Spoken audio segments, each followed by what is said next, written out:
Alafia, Alafia, Ikale. Hope everybody have a good week.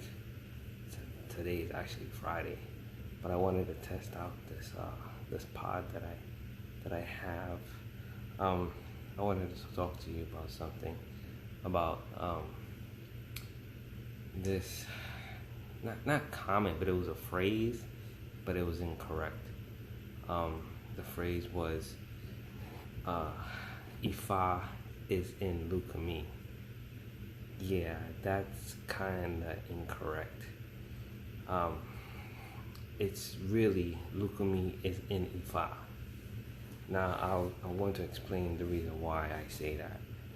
Now, first we need to understand the first group of slaves. They were actually women, right? So these women were called Lukumi, and they were Olo Orisha, meaning they were Ialoshas already when they stepped to Cuba. You have Efuche, you have Latun, and you have Obatola. Some of these women were already initiated into the Orisha system, and they were called Lukumi. Now, a few laters came by, and the first Babalao to step into Cuba was named Adeshina, also known as Remigio Herrera. I think that was the Spanish name, but his African name was Adeshina. He was the first Babalao, real Babalao. He wasn't a Luo, he was a Babalao. He was the first Babalao to come to Cuba. As years went by, he initiated other, Babalaos, right? So then you have another Babalao named Bernardo Rojas. Itere un tendi. I'm sorry if I mispronounced that. I'm not good with certain African names. I'm still learning, as you can tell. I'm not fluent, but yeah. So he basically initiated Mr. Rojas, and when he initiated Mr. Rojas made an ile to say that all his godsons will become an Aluo. Aluo is a person who's ordained to an Orisha on the head, and after the Tabuk or after the Santo, they initiate them. They went straight to Ifa. So they became an Aluo. Like his whole ile was like that. For what reason he did it like that, I don't know. Some people say he did it for power. Some people say that he did it for enlightenment, the good. I don't know. I'm not here to judge. I'm just letting you know what exactly happened. So, with that being said, yes, you can see where the Orishas, if the Babalaos marry the Ialosha, then you can see where that Lukumi goes into Ifa, because now they make themselves a Pacific group where they call themselves Lukumi Ifa. That is the terminology that they use to identify themselves. So then you would understand that they have Lukumi Orishas who are born from the Ialoshas, and the Ialoshas married the Babalao to Ifa, so they call themselves Lukumi Ifa. Right? So that is the way how it went down. Now there are people in Cuba who just practice Ifa. They're not Lukumi Ifa, they're just Ifa. But from talking to I've met some people like that, but talking to the majority people are Lukumi people. They practice the Lukumi tradition. Very little percentage do you see where they practice the traditional Ifa, and they do not call themselves Lukumi Ifa. Their bracelets are different. They have these sheshe colors. When they initiate their godchildren, they do not receive 5 orishas. Maybe they receive Elegua, the head orisha, and a few others that come into the ita. They will not automatically give you 5 or 6 orishas. I met a person who is like that, and I met her godfather, and we had a talking situation because I thought they were Lukumi Ifa, and they do not categorize themselves as Lukumi Ifa. They categorize themselves as Ifa, where they can practice Iyanifa. Yes, in Cuba, the small group that practice the Isheshe tradition, they go for Iyanifa. Yes, they do. In Lukumi Ifa, they do not do that. They do not do that. Like I said, I don't know the reason why. It could have been a power hungry. Unfortunately, it could have been power hungry at those times, and we don't know the full story of it. We just, can see where the issues was having between the Lukumi women and Ifa men.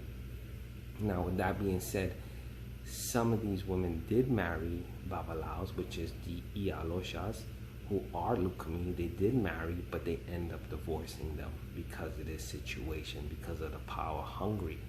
So that's why you have like Latun.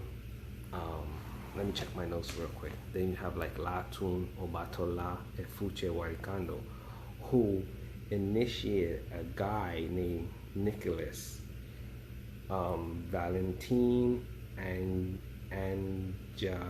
Garcia, whose name is Obatola. But they trained him but they crowned him again, and his name was Obameji. That's what I heard, that he had got crowned twice.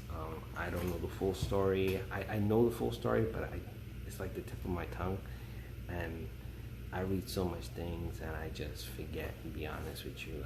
There's like so much things that I read, that I have to take notes on. But, Obameji was the first Oriate to that they named as Oriate. You understand? They had to make a title for him to be master of all the ceremonies. That is the reason why in the Lukumi tradition, who are run by the Olo Orisha, they have the Oriate to do all these ceremonies. Excuse me. And that's the way we practice. Now, like again, it's probably because of the power hungry that was happening in Cuba at that time, where all the men were being initiated to Ifa, that these women got together and was like, we're not having it. We're just gonna initiate a male, and we're gonna give him the Oba title so he could be master of ceremony, so he can work with us. That's just again, that's just the way how it was and how it went down. So again, is Ifa in Lukumi? Is there Ifa in Lukumi? No, that's incorrect. There is no Ifa in Lukumi. Anything that we do with the Opaiku, with the Ileke ceremony, with the receiving the warrior ceremony, meaning you get Elegua, not Eshun, Elegua Ogun Oshosi, that is from the Olorisha. From the Olokun ceremony to the regular Orishas, they all are received by an Olorisha. That is the Lukumi people. That is the Lukumi tradition. You understand what I'm trying to say? Now, is Lukumi in Ifa? Yes, because right now, if you look at it right now, anybody who was ordained on the head and then went straight to Ifa, they are called Oluos. They are not Babalaos. Again, a babalao is a priest of Orumila only, and the title for a luo means that that person is ordained to a specific orisha, and they went to become a priest of Orumila. Okay, so I wanted to correct that terminology because a lot of people they come to America and they mix it up and it doesn't sound right, and it gets the people confused, the newcomers. It's like, how can I say, it's like, they use the slang word, for, Cuba, they used to, oh, I don't know in Cuba, but I know New York City for sure. They used to use that word, a santero. Oh, I'm a santera, I'm a santero, I'm a worshiper. Santero means I'm a worshiper of the saints. Nowadays, I don't use that word. I say I'm practice the Lukumi tradition, and I am a babalosha, meaning I am a father, a priest of the orisha, or I am a olorisha. I am a priest of the orisha. That is the correct terminology. Now, if I'm with my peers, then they can call me santero. Tu eres santero? Yeah, you know that. You see what I'm saying? Because that's within my people, which is fine. You can talk slang within your people. That's like you going up north and saying, hey, yo, it's brick outside, son. But you come down here and you try to say that in Florida, try to tell your neighbor, yo, it's brick outside, son. First, they're going to say, what is brick? And second, I'm not your son. Do you see what I'm trying to get? Can I use that terminology? That terminology sticks within its people because the people know how to throw that slang around, know how to play with the word. But when you're in America and you have thousands of people following you, you have to be very careful of how you say things. You have to be very, very, very careful because some people get the terminologies mixed up. That's why I teach the terminology correctly, and I try to erase the slang because the slang does not help at all. All it does is it confuse the people, and it just makes a big mess. And there's babaloshas and olorishas like us who have to clean it up.